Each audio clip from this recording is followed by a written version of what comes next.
they don't know what they're doing. I was trying to figure out why we followed each other on Twitter, and I think I narrowed it down to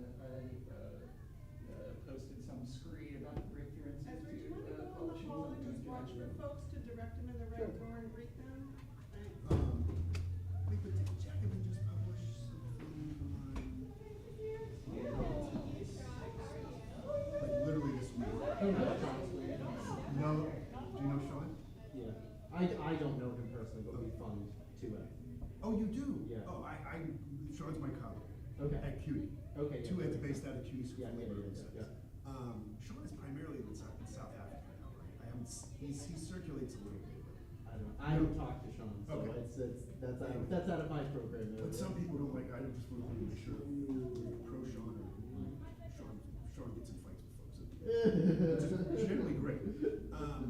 But the discourse. The discourse. But you know, it was his name was Indian. It's like his name was Prakash. The guy just. Hi, T. Hey!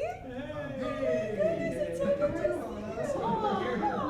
Thanks for having us in Portland. I know, thank you. Nice to officially meet I you. know, in real life. Yeah. Oh, hello again. Good New York to you. Hi. Oh, And fun I'm party. Shrog Lala. Nice to meet you. Yeah, it's great to meet you as well. Okay, we're so bad. Oh, great job! And what a night! I know. What a freaking night. Eric Adams was indicted. Literally at the party. It was incredible. And Zoran Montana was there. Yeah, exactly. Who's running? Zoran had just spoken a couple hours before at the event, and then Saul takes the mic. He was like, Eric. Saul. The whole place was like, 100 people packed in at 18 square. oh yeah, it was. He actually, I think, told that story on the next Inside Outside. Oh my gosh, perfect. I'm so glad. That was a great. Johanna, when you have a minute, can I borrow you? Oh my god, of course, yes. I know you just got here. So Yeah. Oh my gosh, actually, I'm gonna leave really quickly if that's okay. And then I'm gonna, I have my notes written down. I even had to write them out because I tried to print them on my printer. My printer is a mess right now. You have a printer? I know, isn't that? That is fancy. Legit, you know. Wow. That's That's what that I need. CCI Yes, money. baby.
weather, like what do we do? So that's kind of where we are. We ran something in 2002, where these rich people, and there were all the horses, there were like 2 horses. Did you hear about it? They're getting trying to sell it. It's just a little. Apparently the horses really work. Oh, Nearing like 40 years old. They're all, yeah, they're all having Specific, like very specific running. Yes, they did, and they have a big group. Oh, that is about to feed the quail. Hello, nice to meet you in person. Yes, yes, yeah. And Oh yeah, I decided to go home today. Yeah, so I think could be efficient, could be.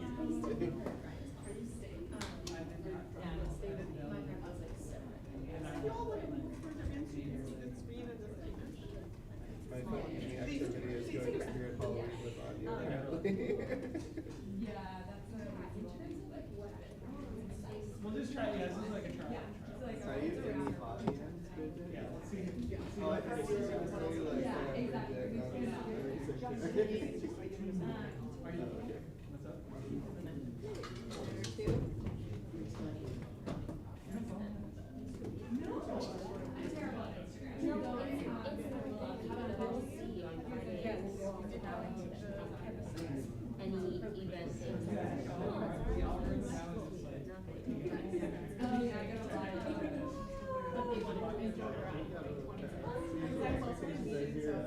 up? Half trying to find it.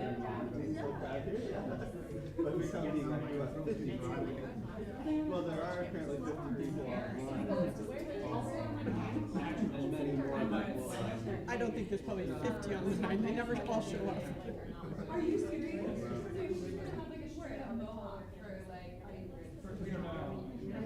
Indefinitely, oh my god, that's gross. So. Are you ready?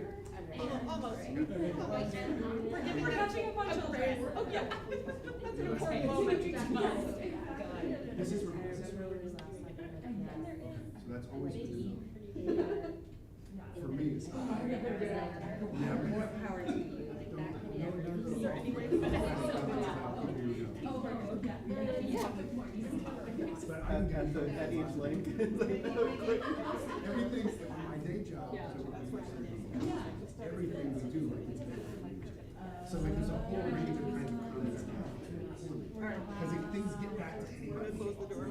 Yeah. Yeah. No, like we. More watching. That might be me actually. It's Moshe's been watching for a long time.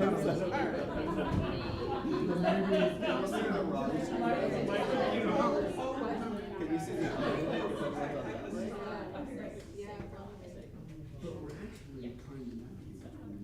Good evening. Thank you for joining us. We're here to welcome you. I just want everyone aware that we are recording, we're live streaming, and we do have a live streaming audience, so good evening to all of you who are watching us virtually. And we want to welcome you. I'm Amy Yeshu, Director of Maine Climate Action Now, which is a coalition of grassroots progressive organizations here in Maine. And we started talking with Maine Youth for Climate Justice about offshore wind about a year and a half, 2 years ago. And Elise Hartel, who's a co-director of Maine Youth for Climate Justice, and Ezra Sassman, who was working as their advocacy coordinator at the time and is now working with MCAN, Maine Climate Action Now, for advocacy, brought up, can we change the way that we do business when we're talking offshore wind? Could we maybe not trust the same for-profit corporate model that brought us to the brink that we're at in a climate crisis to bring renewables to us? Could we ask the question, what if it was community owned or there was community profit sharing? Is there another way to do this? Can we have systemic transformation? And kind of immediately we heard a lot of no, too big, cost too much, financial risk, blah, blah, blah. And being amazing thinkers, youth all said, no, let's try to talk about this. A little while, about a year ago, we went to the New England for Offshore Wind in-person conference in Boston, where we met Bridget Moynihan, and we met Andrew Ahern, both who are here tonight and who have been pivotal in this. And we raised our hand during some of the vision of what we hoped for offshore wind. And several of us said we hope for some kind of community ownership. And immediately we all look around the room and we identified each other. Bridget has since come and been our offshore wind research fellow for Maine Climate Action Now, and has been instrumental in doing the background research on the topic and using her great connections to invite all the members of tonight's panel for us and to organize this event. And we are incredibly thankful. Bridget is a PhD candidate in offshore wind at Tufts University. Her work has focused on structural engineering and reliability of wind turbines. The broken blade was nothing she knew about. The need for and impact of land-based port infrastructure for offshore wind, important to Maine, and policy and coalition building aspects of publicly owned energy, the work she's done with us and is ongoing with us as we look forward. Andrew is also at that meeting, and Andrew tonight will be the moderator of this panel, and we're really pleased that he's able to come to us. He's the Youth Climate and Organizing Program Manager for the 128 Collective, which is a family foundation that seeks to own and democratize climate-related assets like energy, agriculture, and other industries. Small brief for 128 Collective. He previously worked in offshore wind energy, including campaigning for the responsible development of it in the Northeast, and that's when we met him. So we're very pleased to have you all here in person and virtually joining us for this panel of models in community equity ownership, it's such a mouthful, in offshore wind. And I'll let Andrew come and introduce our topic and our panelists. Thank you. Yes, excuse me. Thank you, Amy. Hi, everyone.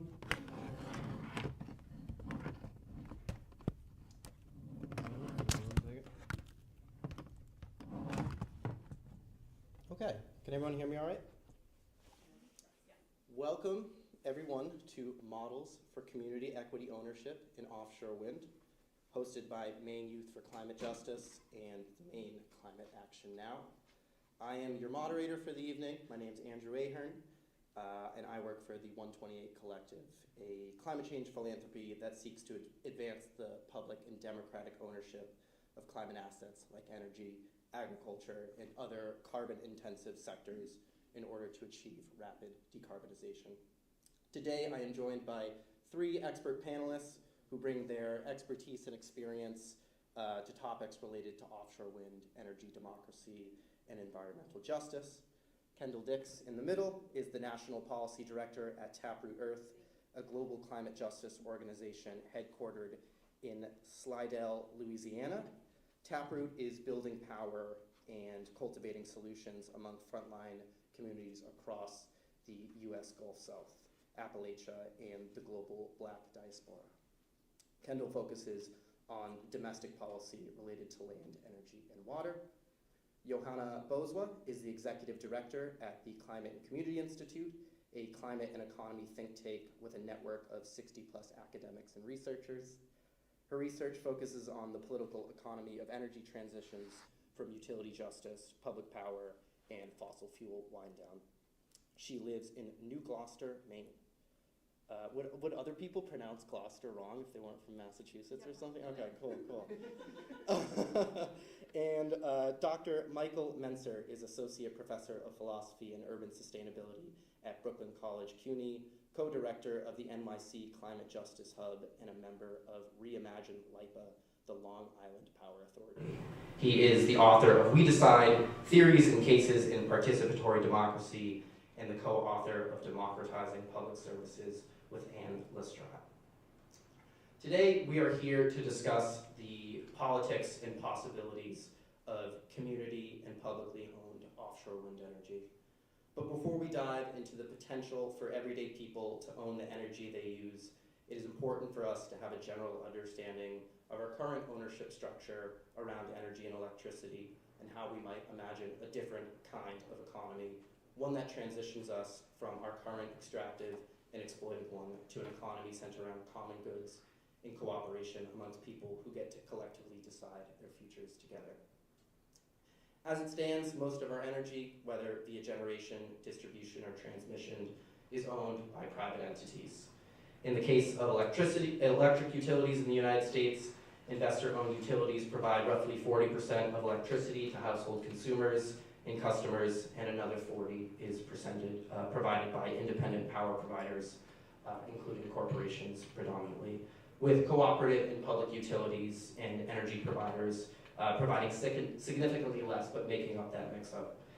So given that about 80% of our energy profile is currently in private hands, this makes these private entities a key battleground for the future of our energy mix and its governance. These private entities, whether investor-owned utilities or independent power producers, suffer from some major problems that we will explore throughout today's panel. And in short, I just want to identify 3 quick ones with our current privately owned energy system. One is a bit more technical, but these energy systems lack coherent coordination amongst its constituent parts. If generation, distribution, and transmission make up the bulk of electricity infrastructure, often these parts are owned and operated by different entities, sometimes with competing priorities, capacities, and goals. This lack of coordination makes planning an energy system, especially in a time of needed transition, increasingly difficult. History shows that major energy projects relied on coordination and planning, often state-led, to achieve its goals. Market-based private entities do not have the ability to plan and coordinate in this way. A second shortcoming of our privately owned energy system is its goals. Like all privately owned entities, their bottom line is to generate profits and growth. Without doing so, they remain uncompetitive in a system predicated on who can make the most money. Last year, fossil fuel companies made record profits despite the acceleration of the climate crisis. Let it not be mistaken, a criticism of the profit motive is not simply moral or ideological. Oh, I need to change the slides. Ta-da! Our energy ownership system. You can all look at that in its magical glory. So the criticism of the profit motive is not simply moral or ideological, it is systemic. It is how the system works.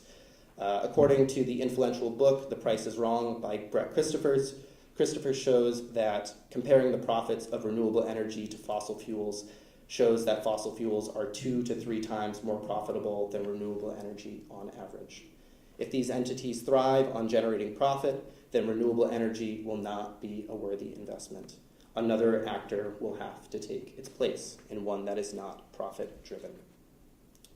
A third is based on our values and what we believe as a society are fundamental rights. We all use energy every day for nearly every purpose. Everyone likely traveled here using some form of energy. The lights in this building run on electricity, and so on. At some point in this country's history, we decided things like public education, public mail, and even public transportation were all necessities that people deserved no matter their income or status. Why should energy be any different? Why do we not think of our energy systems as a universal human right like we do with education? If we believe people deserve dignified and enjoyable lives, the bedrock of that relies on reliable access to energy. Private corporations have no mandate to do so. And again, if we look at history, where this country and others decided certain forms of infrastructure should be universal and accessible to everyone, the public sector stepped in to deliver. Given the nature and scale of the climate and ecological crisis, the state will have to take another step like it did during the New Deal era or other post-World War II mobilizations. So, given this mix of problems and potential, it raises a major question for us in a time of social, economic, and environmental change. What do we want our future to be? As it stands, we are not close to halting the climate crisis and achieving a climate-safe world for us and for future generations. People consistently report dissatisfaction with their jobs, but see no alternative towards making a living while doing something important and impactful. More and more people are burdened by energy bills, student and medical debt, and accelerated environmental impacts. We are in a time where people are increasingly skeptical and fed up with business as usual, one where our economy is set up to exploit land and labor, prioritize growth and profits over all else, and alienate, isolate, and make us compete against one another. We are in a time of transition, whether we know it or not. So given this confluence of factors and dissatisfaction, what is the alternative? Here, thinking in the frame of a just transition is useful. The concept of a just transition, according to the Climate Justice Alliance, originated first by labor unions and environmental justice groups rooted in low-income communities of color who saw the need to phase out the industries that were harming workers, community health, and the planet, and at the same time provide just pathways for workers to transition to other jobs. It was rooted in workers defining a transition away from polluting industries in alliance with fence line and frontline communities. And given the extent of polluting industries today, including the fossil fuel industry most notably, the need for workers and communities to chart a path forward out of our present system to something better could not be more relevant for our times. In theory, this means transitioning away from an extractive economy to one based around principles of regeneration and human and ecological well-being, where workplaces are cooperatively and democratically run amongst workers and their communities, resources are regenerated and used again and again rather than discarded and wasted, and the purpose of our economies and social systems are to achieve ecological and social well-being, putting humanity back into balance with the natural world and with each other. This is the horizon of a just transition. How we actually start transitioning is often where the rubber meets the road, unfortunately. It is the belief, I think, of all today's panelists that any transition that is going to be just for workers and communities, delivered at the speed and scale with regard to meeting climate-safe targets and building the political and social movements who have the power to make transformative demands, will need to take electricity out of the business of private for-profit corporations and bring it back into public hands. Today, we will be discussing the state of offshore wind and the potential for a new path forward, including an offshore wind industry that does not repeat the same practices and politics of the fossil fuel industry, only with a greener tint. An offshore wind industry that does not focus on its bottom line, but one that delivers for people and the planet alike. Transition is here. The climate and ecological crisis is changing the political dynamics already, and that is the beauty of transition. We have the potential to make it for better or for worse. So with that, I will pass it on to my fellow panelist and National Policy Director of Taproot Earth, Kendall Dix, to talk about the state of the offshore wind industry.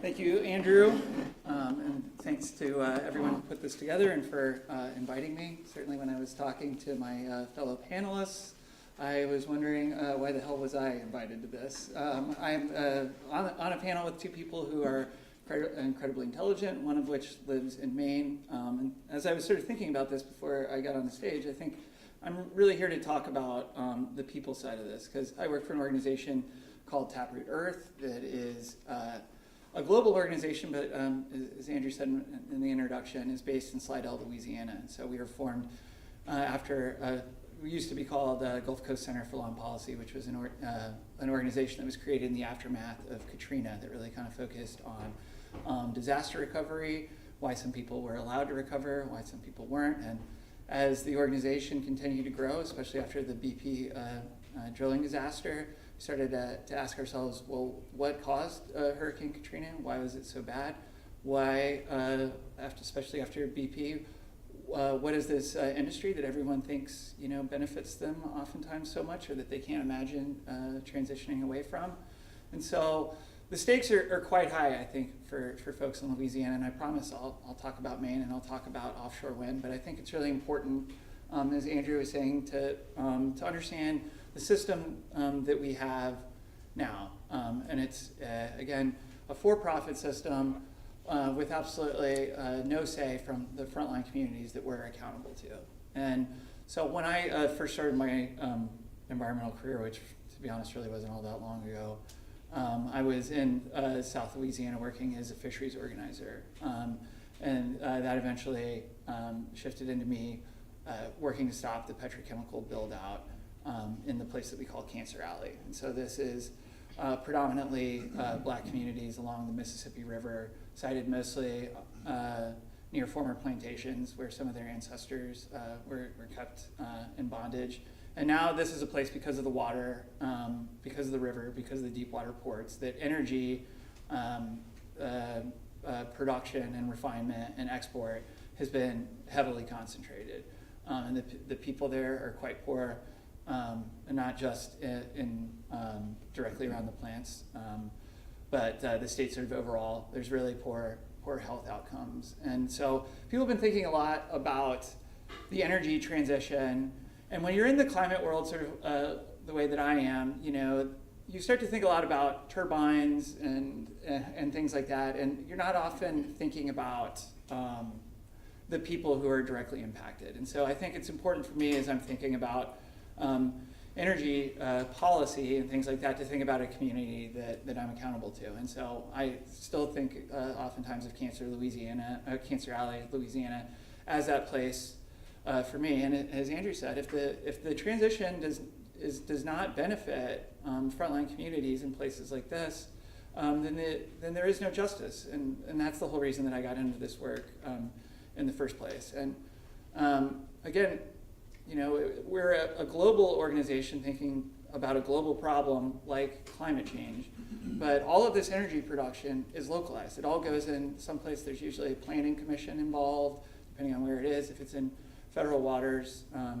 you're going through a federal agency. But as you all have seen here in the Northeast, if you don't have a local population that is sort of on board with this, they're going to run into real problems, and we've seen that up and down. I think sort of like the Northeast, with people not wanting sometimes to have offshore wind, or that being a really vulnerable point for getting it built. And I'll be honest, in Louisiana and the places that I'm accountable to, I hear all sorts of questions all the time, like, is this just going to be another industry that comes in and takes and takes and takes and doesn't leave anything behind? What's going to happen to the turbines? What's going to happen? Is there paint, a toxic paint in there? Is there, other sort of chemicals involved? And all of these questions, I think, sometimes are taken for granted by the people that are promoting offshore wind, because we want to get this stuff built, because climate change is also an existential threat that we're trying to address. So, as I've been sort of thinking through the problem, how do you both address the problem of projects being canceled? So in the Gulf, we also have low wind speeds, high hurricane risk, things that don't really seem at low energy prices, even though because of the poverty there, they also have very high energy burdens. But this doesn't make it very attractive for developers. And so as we're sort of thinking through, how do you actually get this fossil fuel industry that we're all trying to end without sort of building up the replacement? And how are we going to do that if we're relying on the free market? In 2023, the very first lease sale happened in the Gulf of Mexico. There were 3 areas that were put forth for sale. One of them was bid on. The other 2 were not. That was the first time that it happened. When we were looking at this, we were when we were talking to our friends in New York and places like that, they were saying, we've had these record lease sale prices. I believe it was the Long Island Sound one. I'll refer to Mike with all this history. But I believe when that sale happened, it pulled in bigger prices than had ever been produced for oil and gas. Now, a lot of that has to do with renewable portfolio standards and other things that are sort of outside. But I say that all of that to say that in the Gulf, we're not seeing the same type of interest. And there was going to be another lease sale to make up for that one this summer. That was canceled as well. In Oregon, where you've started to see some local opposition, some sort of technical difficulties, perhaps with developing floating turbine or floating platforms in really deep water, we saw Oregon's sale get canceled. And so some of this, they tell us, has to do with energy markets. Some of it has to do with local opposition. But the fact is, the transition in some ways is some people say the transition is underway, but in Louisiana and Texas and other places like that, it's not. The Inflation Reduction Act, the largest piece of climate legislation that was passed in this country, was in all of the above energy. There's money for everything in there. There's mandated oil and gas lease sales. There's money for hydrogen fuels that are mostly derived from natural gas that are going to go with carbon capture pipelines. And so you're talking about an unprecedented build out of fossil fuel infrastructure. And without federal, this is essentially what a lack of federal coordination looks like in practice. And I know that my panelists that are going to follow me are going to talk a lot more about that in detail. But this is the entire context of the energy system. The way that we're thinking about it at a climate justice organization is that we have to take on the whole energy system, but we have to think about it locally, and we have to think about it locally in a way that is coordinated, that brings people along, that benefits the very people that are going to be impacted by it.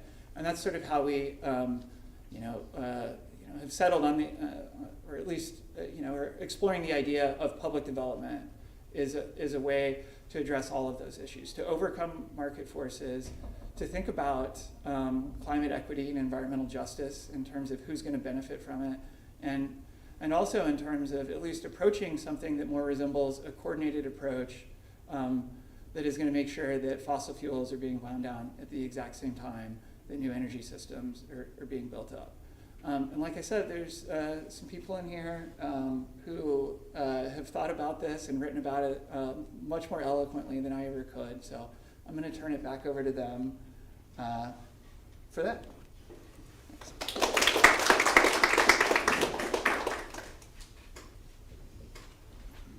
So yeah, Kendall is fully underselling himself. He is an incredible intellectual and has done so much important organizing, and I'm glad that you are up on this panel with us and talking about these things. As you can see, he knows a huge amount about it, and I think the piece that's so crucial that he brought up is bringing this down to the ground, which is what we're doing in this room right now, and we're like talking about how we organize in this moment. Huge thank you for the folks who have put this panel together. I feel very grateful that this conversation is happening in my own home state right now, and I'm also really grateful to Bridget, who is also a junior fellow at the Climate Community Institute this summer, where she was working on some of the research that we've been doing with Taproot. So yes, this is just an incredible group of panelists that are here. So I think that Kendall's actually set me up relatively well for what I'm going to talk about, which is like, okay, yes, public power, how do we actually operationalize it? What does it mean in practice for us to be doing this type of work? And let's see if I can, yes, okay.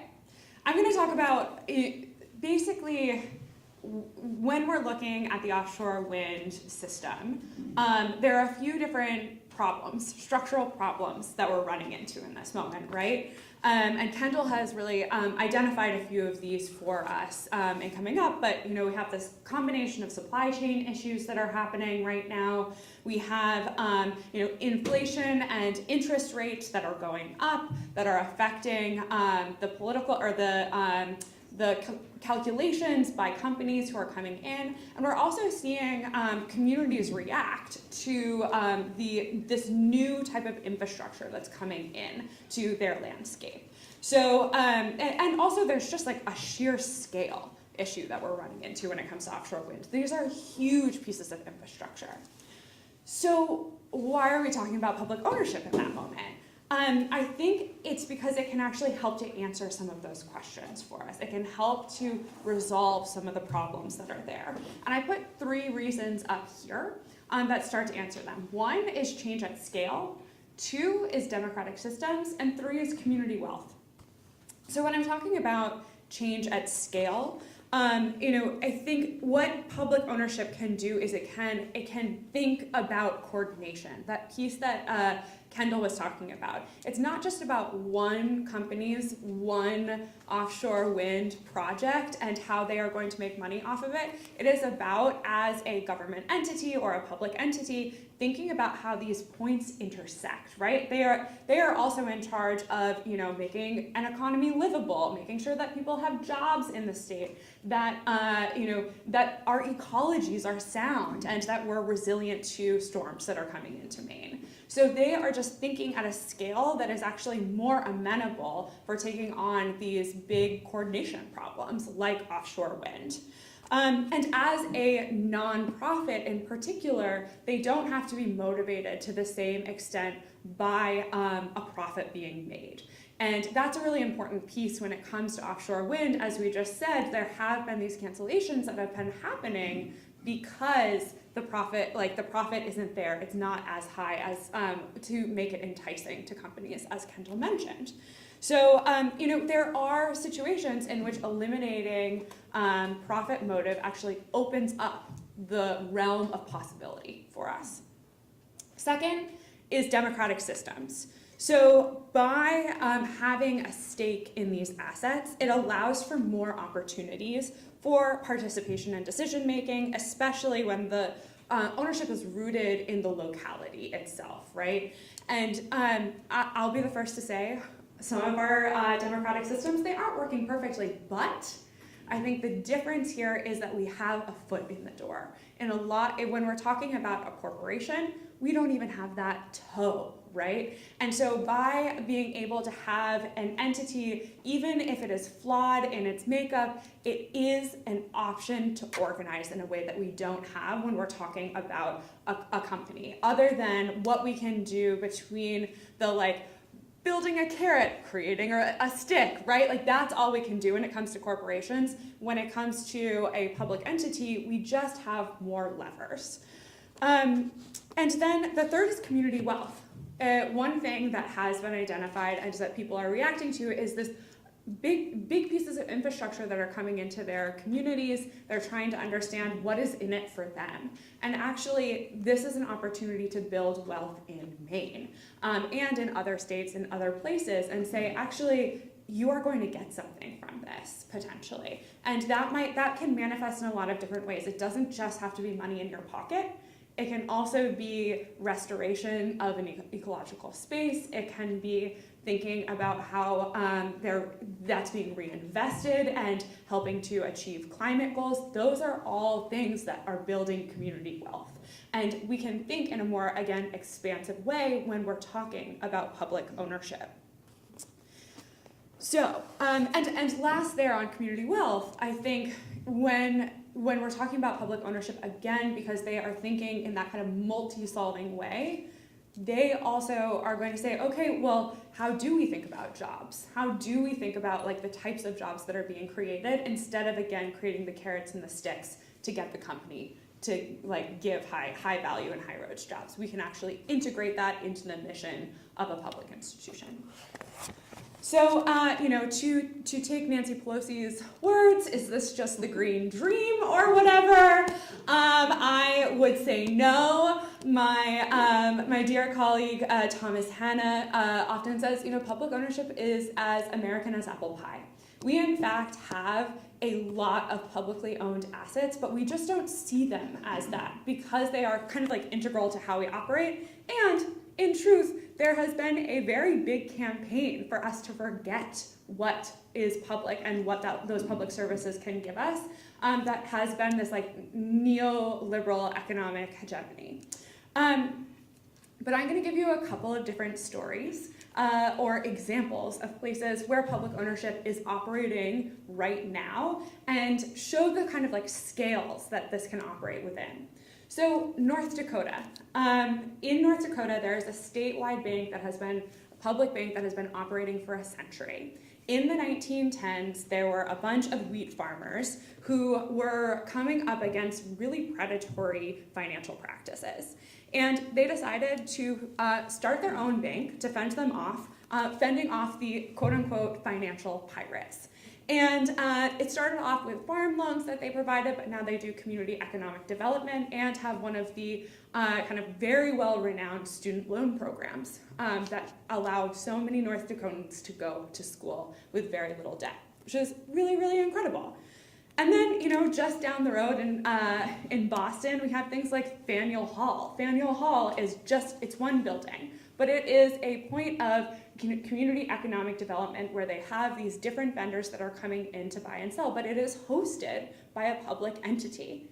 To draw upon my friend here who is in New York, there's also the New York Power Authority, NYPA, in New York State. It was started by FDR when he was governor of New York State, and it was kind of his test for how the New Deal could actually operate when he came in so many years later and started the New Deal. NYPA provides electricity to a whole host of state and local governments in New York State, and recently, because of an incredible campaign done by New Yorkers and organizers, was actually able to reinforce and push them to invest far more in renewable energy that is helping them to achieve their climate goals. So a really great example of how we can actually see this working at the state level when it comes to public ownership. Then let's just get into the New Deal for a second. Yes, that was another moment actually that I think is quite similar to this one, where there was a structural problem. There was no electricity for a huge amount of rural America. In the course of 10 years, rural America went from 10% electrified to 90% electrified, and put up something like 80% of the transmission that was at the time implemented. That's a big, large-scale project. That's the type of thing we're talking about when it comes to the energy transition. And then, just to bring it to the ocean, ports. Ports are often publicly owned. There is the, Port Authority of New York, New Jersey, just to give us a sense of scale, Mike. The Port Authority owns and operates 5 major airports, 6 bridges and tunnels, 3 bus terminals, 5 marine terminals, a transit system, and industrial parks and waterfront development. So to think that we can't, this is too big for public ownership is not true. We can do things at scale when it comes to public ownership and be able to imbue and get better at what we do with public ownership by making it democratic public ownership. So I think I'm gonna bring it down and hand it over at this moment. The last thing I want to say is that I see public ownership of offshore wind as about creating a terrain that we can actually campaign on when it comes to the longer term, right? Let's not we are fighting on short term, kind of the realities of the climate crisis, but this is infrastructure that's going to be in our communities for decades to come. How do we think about how we want to organize around it in the future? And that's, I think, the gift we can give ourselves by campaigning for that now is the potential for all these community benefits and democratic ownership in the future. Thank you.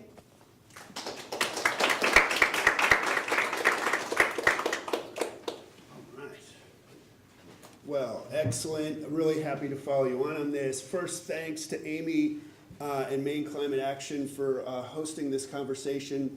This is my 14th public power themed conversation in the last 5 weeks. We just had over a dozen in New York at the City University of New York, 250,000 students stretched across 25 campuses.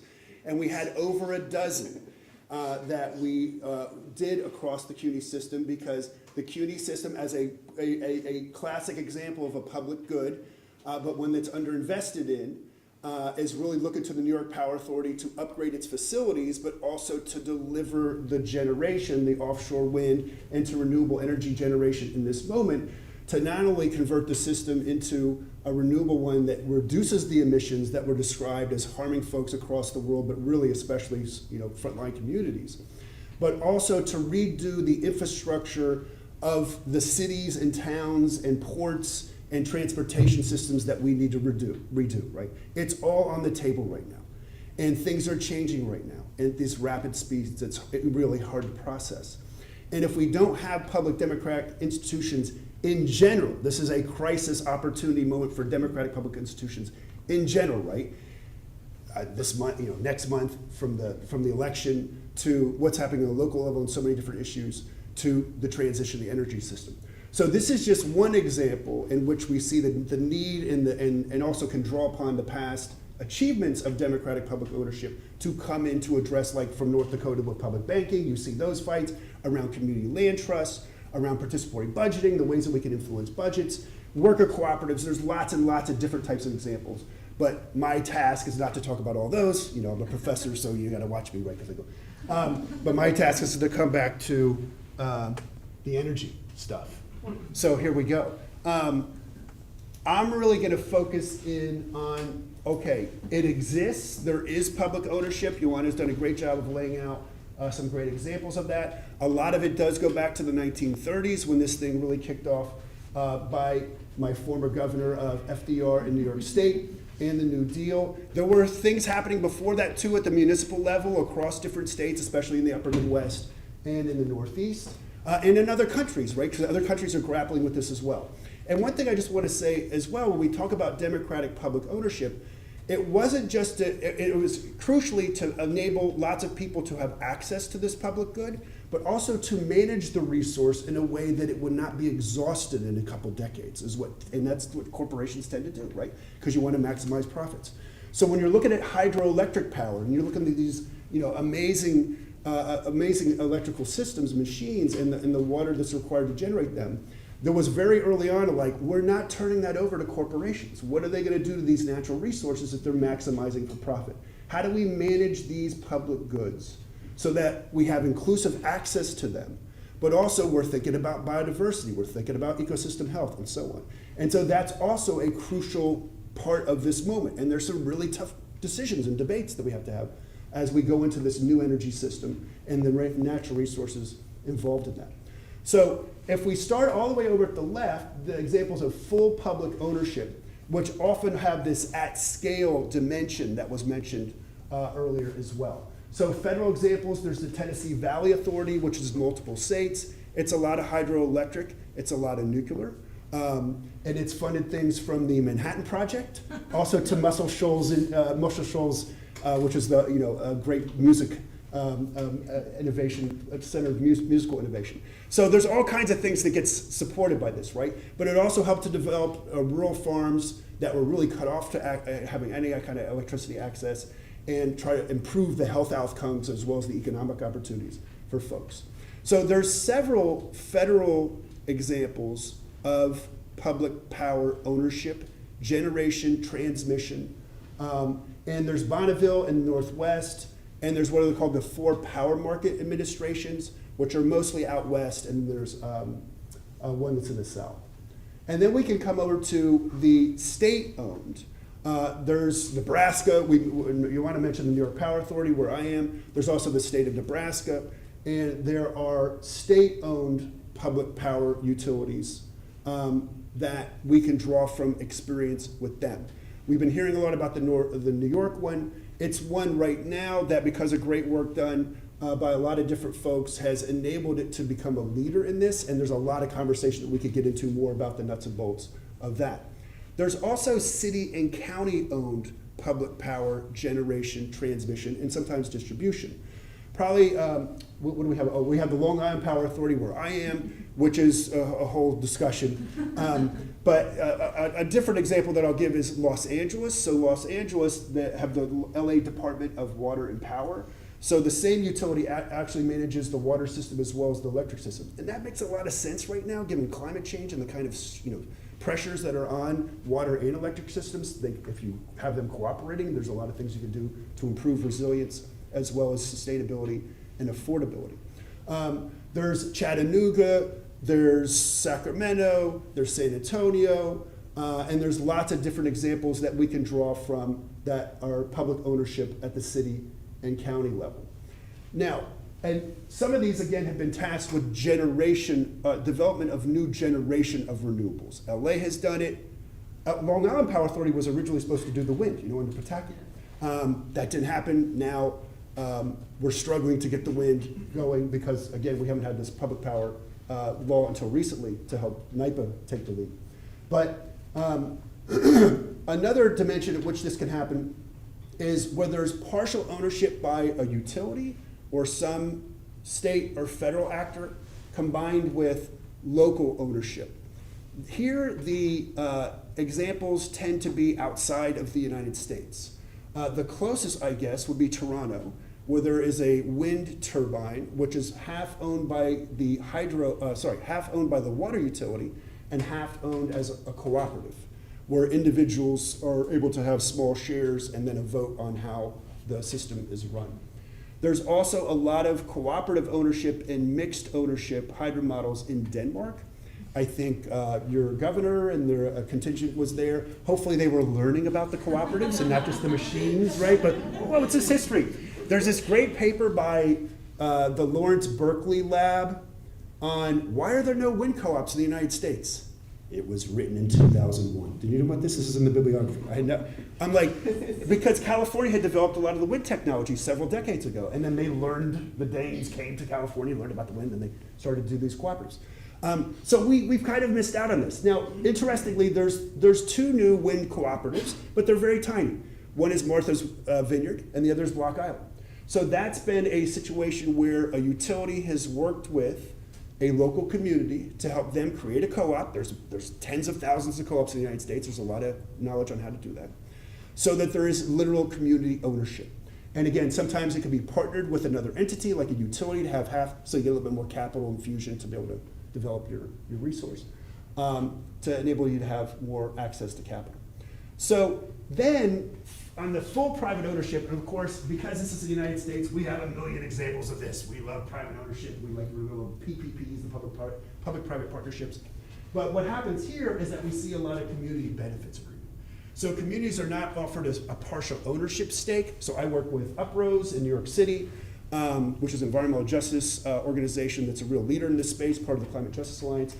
And they have there's a community agreement, a community benefits agreement that Equinor has done with them that funds a workforce development program, that's having more community input around the redevelopment of the pier that's adjacent to them. So it's some meaningful stuff. There's definitely meaningful, and they fought for that, and they through some helps of some elected officials stepping up, they got a real CBA.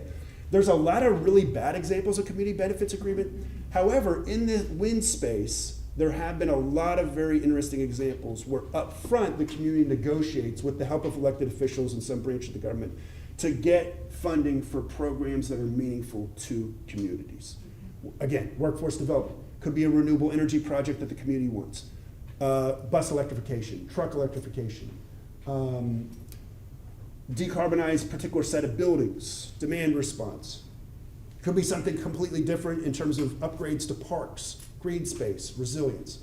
So there's a lot of room to move over here. But I think, and again, I'm gonna wind it down now, but I think the challenge here is that how do you get a community benefits agreement that gives you something that you really need and can help your community, but also helps to build power so that you can go to the next level and not just have the crumbs for something, right? But actually to build the kind of capacity you need to really get the transition moving at the speed we want it to and towards justice. Thank you.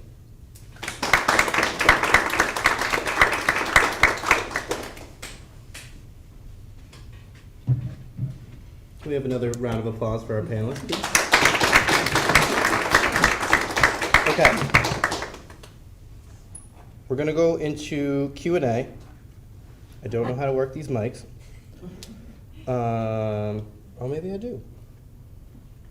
I'm sure. Do these work? Does this one work? Oh, yeah. that's Okay, fair. cool. So we're gonna start with a couple questions while you all get your wheels turning in terms of the questions you want to ask. I assume we're not doing audience questions from the live stream? Right, we haven't. Okay, cool. All right, maybe this is an obvious question. We are in Maine. There was a recent effort to create a public utility. So this whole panel kind of begs the question of Pine Tree Power failed. why would we be talking about public ownership of offshore wind energy or public ownership in general in Maine when we just had an unfortunate failure of a public entity? Does anyone? You want to take that? Yeah, does the Mainer want to start? Because we have to keep on organizing, y'all. it's part of the answer there. You know, we're up against like massive utilities, we're up against like huge multinational corporations. That doesn't mean we'll get it on the first time sometimes, right? But I think that the reason that there are so many of the moral reasons for doing this work that Andrew referenced at the beginning that means that we have to keep on fighting for equity, for justice in this transition, and that's what ownership is about. That's why people are fighting for public ownership. But I also think, if we look at where we have won on public ownership in the United States as of late, it's Build Public Renewables Act. It's intervening at the